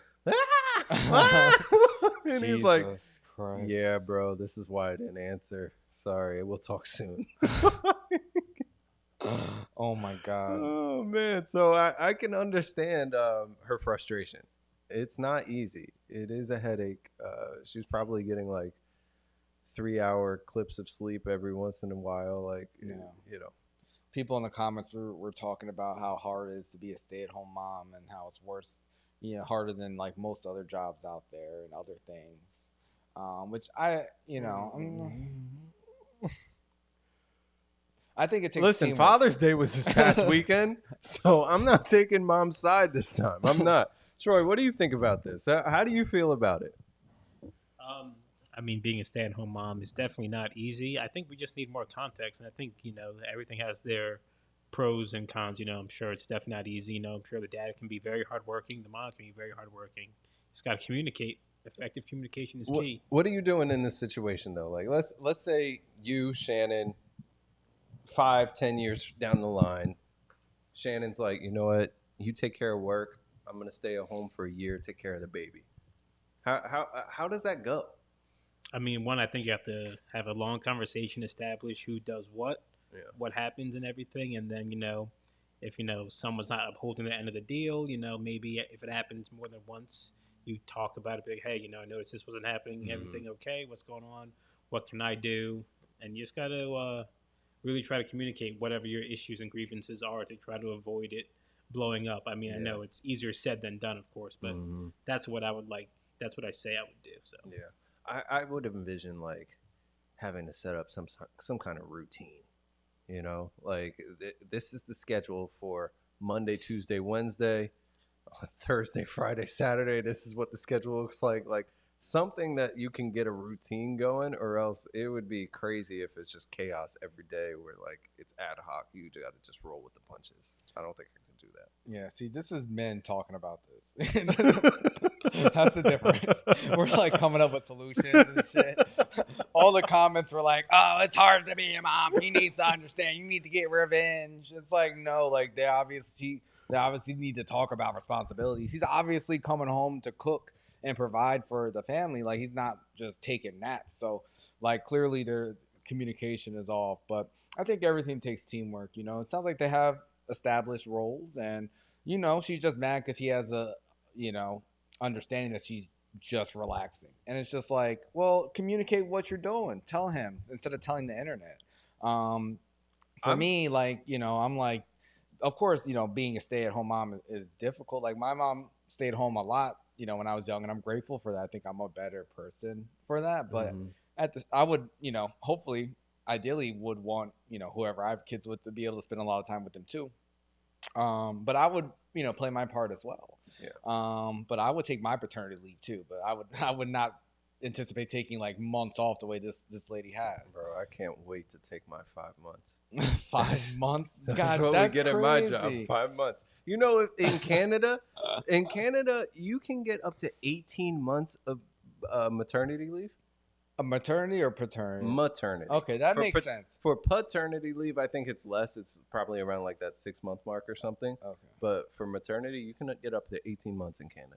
Bro, 5 months for a man is unacceptable. I'm sorry. Bro, I'm breaking that shit up. My boss, when he did it, he did like 2 months here, 2 months there, and then a month for he spread that shit over the course of the year. I'm gonna do the same thing. I can't wait. They call that PlayStation time. And he had a good. That's what I'm saying, though. See, that's why I have a hard time with this. I'm not trying to discredit her, but any guy from my jobs that I know that's gone on paternity leave, he's been like, "This is the best thing ever." But it's different as a guy than a mom because they actually go through postpartum. We just talked about that. Yeah, they carry the baby. Yeah. They physically have to go through changes. So I understand them taking months off. Yeah, especially if they're breastfeeding and doing other things. For a man, come on, you taking 5-6 months off. You didn't carry no baby. Bro, you should be there. This shit's gonna be like a staycation, bro. I can't wait. Oh, that's hilarious. But yeah, like I thought the comments were very lame, and acting like this guy was the devil for just having feedback. Somebody tried to say your husband is on a break when he is at work. If you tried to outsource what you do in a week, you would need to employ 3 people full time, 7 days a week. Bro, get the fuck. Y'all gotta stop gassing. All right, if he's gaslighting, y'all are the gas. Because this is ridiculous. That's ridiculous. 3 people. Come on, you're a mom. Be a good mom. Stop trying to like quantify that. Like you guys chose your roles, and yeah, if you're upset because he's saying you're relaxing too much, and let him know what you're doing. And if you need help, ask for it. Don't ask the internet to just shit on your husband who's working hard and cooking for you and your kid every day. When I first saw this article, I was so surprised to see the acronym. I never saw the acronym for stay-at-home mom before until this article. And I never want to see it again. Sam, whatever it is. Jesus Christ, man. Everyone identifies as something. But, hey, they're married. This one woman, she was surprised. She said, last week I was invited to a supposedly fancy party by my longtime boyfriend, Mark. While we had discussed marriage before, there was no immediate plans for a wedding. She was like excited about the event. I dressed up in my best attire and arrived at the designated venue. As I entered the grand hall, I was completely taken aback to see all of our family, friends, and acquaintances gathered, eagerly waiting. It turns out Mark had orchestrated an elaborate surprise wedding for us without my knowledge. Everyone erupted into applause as I stood there, shocked and overwhelmed. I just felt a mix of emotions. While I loved Mark and had dreamed of our future together, the idea of getting married without any prior discussion or consent felt like a breach of trust.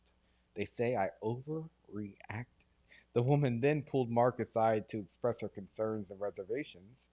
She's like, she wanted to be a part of the decision making, and have the chance to prepare mentally and emotionally for such a significant milestone. It didn't, go down well with her. He thought that she'd be thrilled. In that moment, she felt to face a difficult choice, to go along with it or put a smile on. She ultimately made the decision not to proceed with the surprise wedding. Whoa. She said much of the confusion and disappointment from her guests. Now, both her boyfriend and their families think that she overreacted and spoiled a beautiful moment. But she thinks it should have been a joint decision. Now, we talked about this show that Jenna told me about last year about women who were proposing to their men on Oprah's network own. Yeah. And it was like, oh, they proposed to their long-term boyfriends, and then they would they would be like, okay, let's go get married right now. And a lot of times, when the boyfriend would say yes, they would get to the wedding. They'd be like, no, I'm not doing this. They pull him to the side. Mm-hmm. A lot of times they would say no to the proposal. But this guy, he got all their friends and family. This was not for TV, and it didn't go well, man. Like, how would you feel if someone did this to you? And do you think that she overreacted? I mean, the thing is, if you're gonna do that, you have to be like 200% sure. It's not just 100% sure. It's like you have to float the idea to them beforehand, make sure that they say yes with no exceptions, and then you can do it later. But you can't pop a wedding on somebody, because it's not even like a proposal. It's not a proposal party. It's like, no, here's the certificate, sign now, and then we'll walk down this aisle and then go through the ceremony. Like that's the wedding. Yeah, it's a little bit different. So that's tough. Now the confusing part is that she literally said that I've thought about my future with him together, like the idea of getting married, blah blah blah. She's thought about all that, and she's excited about that, and she's dreamed of it. But then for him to propose or to set up a wedding for them, that was a breach of trust. Maybe he just was feeling the same way as her and expressed it differently. I don't know their relationship, but that's a mixed feeling, and she clearly said she had mixed emotions about it. I think she just doesn't like surprises. I hate surprises. Like, I do not like surprises. Like, honestly, I don't like surprises at all. I want to know, especially marriage. I'm not signing my life away. Get the fuck out of here. That's crazy. I think this was a red flag. I think she made the right choice being you think like, so? no, hell yeah. Hell yeah, you're going to set someone up in front of all your friends and family like they didn't agree to this? Like, how's the rest of the marriage going to go? How many more surprises are going to pop up? You know what I mean? Here's a surprise. I just adopted a child for us. You said you like kids, right? Like, what? Like, where does it end? Like, fuck that shit. You got to, set your boundaries, like, straight. And this is an extreme thing. Like, who the fuck does a surprise wedding? Like, that's messed up in front of everybody. Like, no, you got to come to an agreement. Like, I think it's good, if you're going to be together forever, you got to establish a partnership early on. And I think if you're going to have that day together, get some feedback from your person that you want to marry and be with forever before you just go ahead and make that strong ass assumption and embarrass, both of you in front of all your loved ones. Like, I don't think it's right. Just like that show, which made me feel very uncomfortable watching that show. Like, first off, it makes me uncomfortable seeing like women propose to their man. It's even more uncomfortable to see them being like, oh, we're getting married right now. So this guy tried to pull that move. It didn't work. But the family, they were all excited for it and said that, she overreacted, which I think that's kind of messed up. She wasn't in on it. Like, she didn't express that, this was literally a surprise for her. It's not, I could understand if she said, oh, my dream is to have a surprise wedding, but who the fuck wants that? Like, I've never heard of this before. So I think most of the comments agreed with her, like they're like, get they out. all told her to leave him. They're like, dump him now. Yo, the comments be going in on people's boyfriend and girlfriend and husband and wife. They're mad judgmental. They don't give a fuck. No, they don't care. But yeah, like, I don't know. Yo, Troy, what do you think about this one, yo? I think she has every right to say no. I don't think that if you know your partner and stuff, you can't just surprise them with something like that unless, like you said, they're 200% sure. And even that, That's a gamble. If they were like engaged or something before, it would make more sense. But if you're just surprising that on your partner like that, I would say no. I'd be like, hell no, I'm not doing this, and we might be done after that. Mm, damn. Yeah, yeah, it's too much. So afterwards, she told everybody, she was like, I still want to marry him, but they're making her seem like she's an asshole because she wasted a good wedding.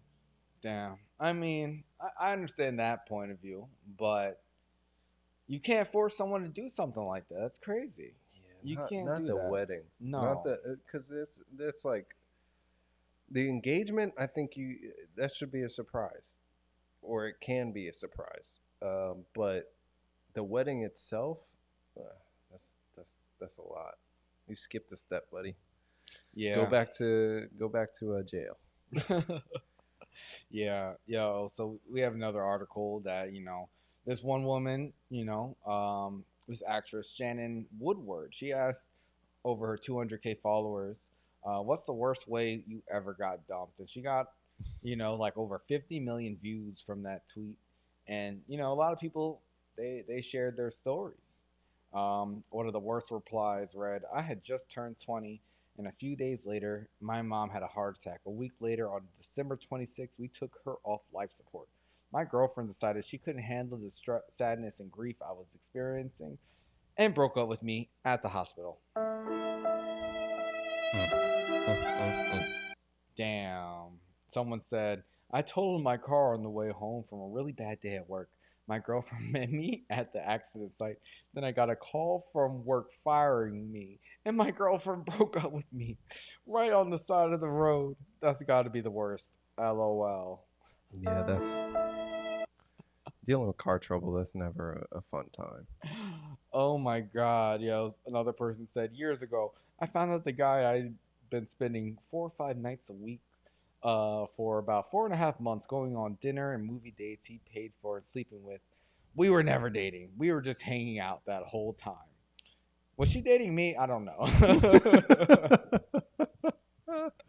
Oh man, that sucks. Yeah, there's another one that says getting ghosted after waiting through a 7-month submarine deployment in which we stayed in touch when we were dating for 5 weeks before the deployment started. This guy just disappeared on her. Damn, that sucks. I mean, they were only dating for a few weeks beforehand, so I think in that case, get an AI boyfriend, because who the fuck wants to wait 7 months, bro? Yo, what's up with that submarine with the Titanic, yo? Like, what happened to those people? Do we have any updates on that shit? They're losing oxygen. Yo, yeah, like when I was They reading got that, like 20 hours of oxygen left. yeah, like, is there a countdown? These rich people were spending $250,000 to go down in the Atlantic Ocean to see the fucking wreckage of the Titanic ship, and I think an hour and a half. It takes 8 hours to get to the bottom of the ocean.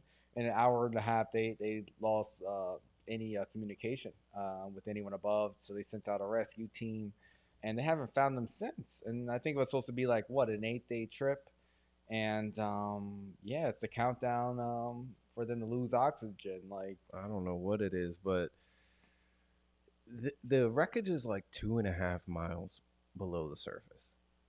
damn, that's 2.5 miles of water are on top of them. That's a lot. Yeah. Like nah, I'm good. Yeah, they paid $250K to die. To die. Yeah. What? Like when you were in Hawaii, you were under the water. You had That's like right. a little suit. Yeah, a little scuba suit, a scuba scooter. Would you do anything like this if you had the money? Like, that's like that on Not times that. like 10. No, not that. Not a submarine like that. That's crazy.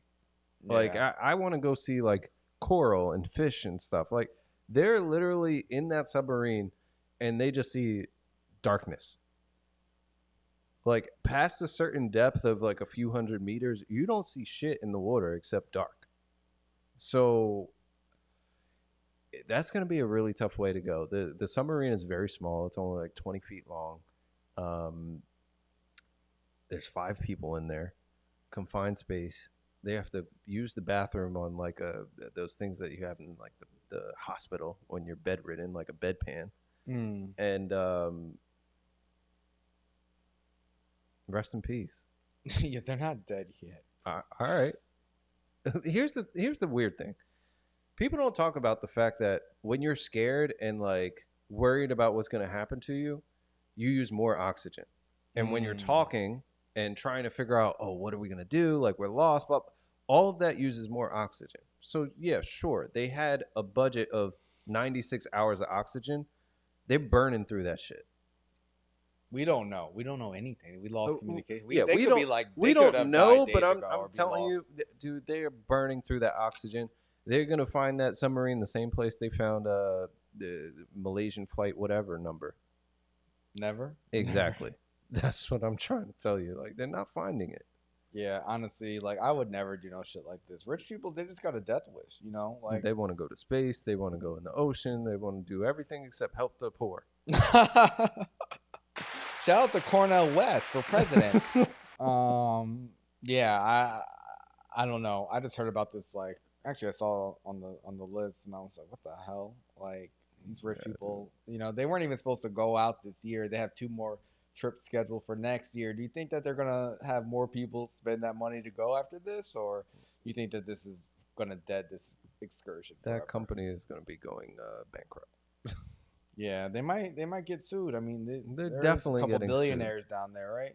Dog, they showed the remote control that they use for this thing, and it literally looks like a PlayStation controller or something. Wow. Like it's crazy. They do it remotely. Like I don't know how they even do that remotely when it's 2.5 miles down.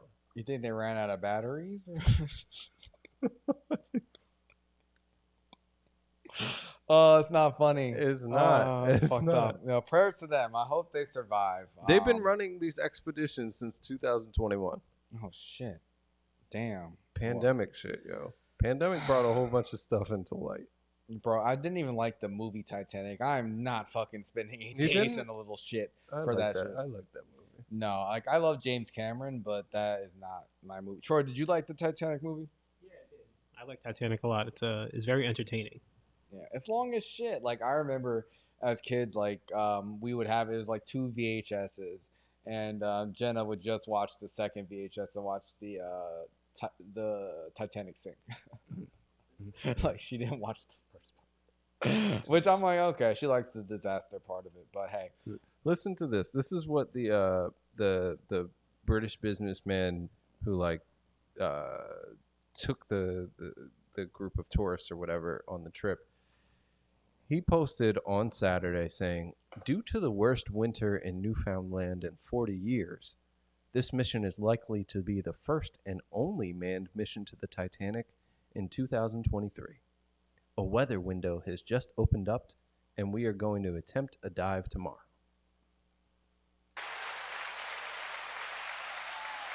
He wasn't lying. What kind of foreshadowing is that? The first and only manned mission to the Titanic for the year. Damn. So they had some reservations. They pushed through. They got their money. They didn't want to wait till next year to make their millions from this. I mean, it's not like they have a lot of revenue, this company. I mean, outside of this, I mean, I would assume. But it is sad, and I hope that they do get found. I don't know if they ever will. I mean, the deep sea is crazy. Like, there's so much we don't know about the ocean. And I wouldn't probably even do those scuba suits that you did, bro. So I don't even think I would never do no shit like this personally. I'm adventurous, but I'm not that adventurous. You know, someone just asked me like a couple weeks ago, you know, when are you going to jump out of a plane? I'm like, never, never fucking jumping out of a plane. I would love to do it, but I won't do it until I'm like over 50. That way, if I die, you know, I had at least 50 years to live. Gotcha. But yeah, I'm scared too. Especially I'm not even scared of heights like that. It's just I don't know, something about like throwing yourself out of a plane just seems really unnatural. Yeah, it is unnatural. Troy, I figure you would never do that shit. No, I have trouble climbing up these rock walls at the rock gym. There's no way I'm jumping out of with the safety wire and everything. Yeah, everything. And I'm like, nah, I'm not doing this. Get me down. Double checking the clasps. Like, is this thing working here? he looks down. It's like 2 feet from the ground. Oh man, no, I feel you, man. Like, yeah, some things, hey, rich people, they're bored. But another thing that's been going on in the ocean, man, these killer whales, man, they've been fucking these boats up in the Mediterranean, off the shore of Portugal and Spain. And the experts say they're not out for revenge, man. They're just having fun. But they've been saying that about orcas forever. What's that movie? Free Willy. Yes, Free Will. I used to love the Free Willy movies. There was Me like too. 3 of them. Like, Those movies are great, man. Shout they out to were. the 90s. They were. Shout out to the Native Americans too. But I think that this is just how orcas are. If you watch National Geographic, Planet Earth, like any of those things where they highlight the orcas, you'll see that with their food, they like to play. When they catch a seal, they will toss that little fuck up in the air and like play catch with it and shit before they really chow down on it, just for fun. So for them to be like, oh, we're going to bite the rudder off of this ship, that's light work. That's light work. That's not hurting anybody. They're called killer whales for a fucking reason, Yep. bro. They don't just call them killer whales because they're friendly and they won't fuck your shit up. They got personality when they kill you.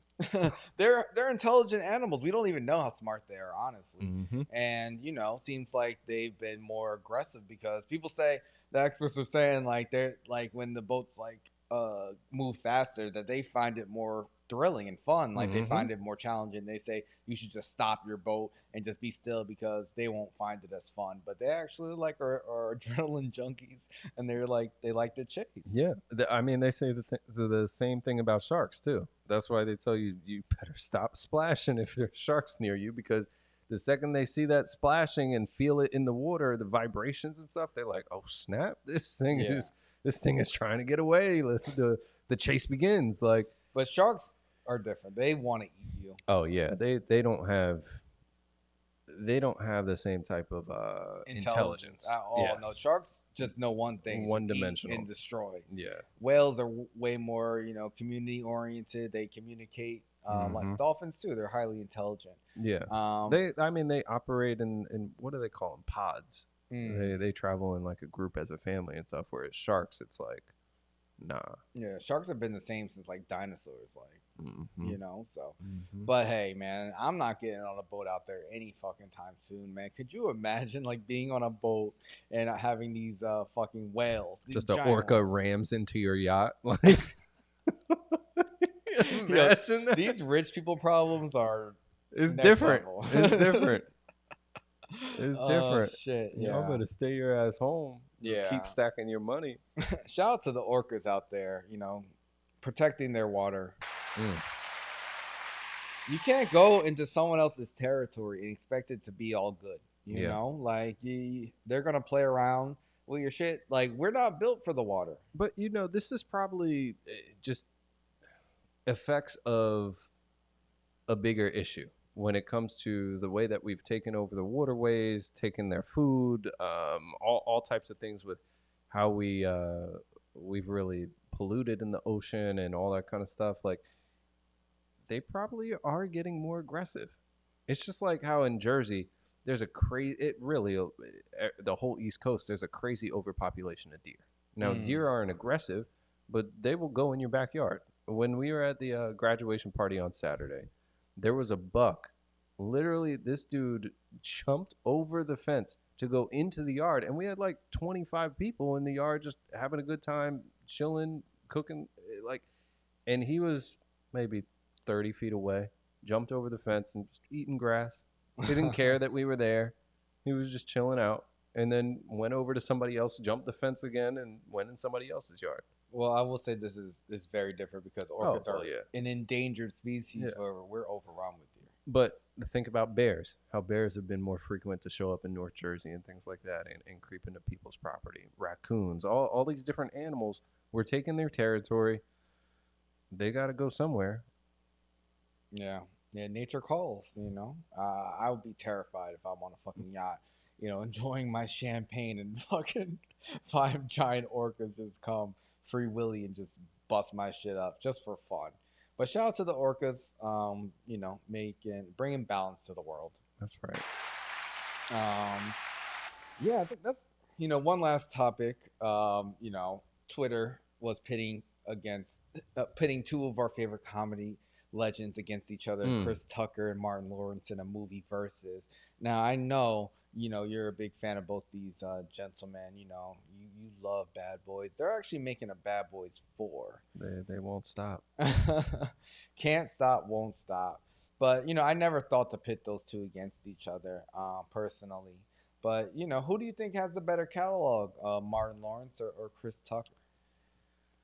That's really tough. Because Martin's early work. Now, if you make it just movies, I think probably Chris Tucker. But if you talk career, I'm definitely giving it to Martin Lawrence. Like his career, from what he was doing on the comedy stage to his show, obviously, which is a legendary, timeless show with Martin, to then some of the movies that he's done. Martin's on a different level. Now, if you just want to compare movies, fine, it could be a conversation. But outside of that, I don't think it's really worth even comparing the two.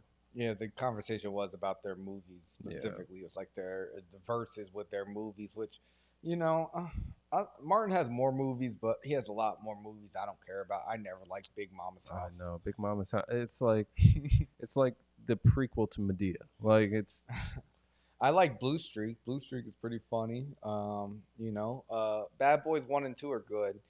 But I like Rush Hour. Remember Black Knight? Yeah, Black Knight is decent. No, I don't like Black Knight. I like Black Knight. I thought it was funny.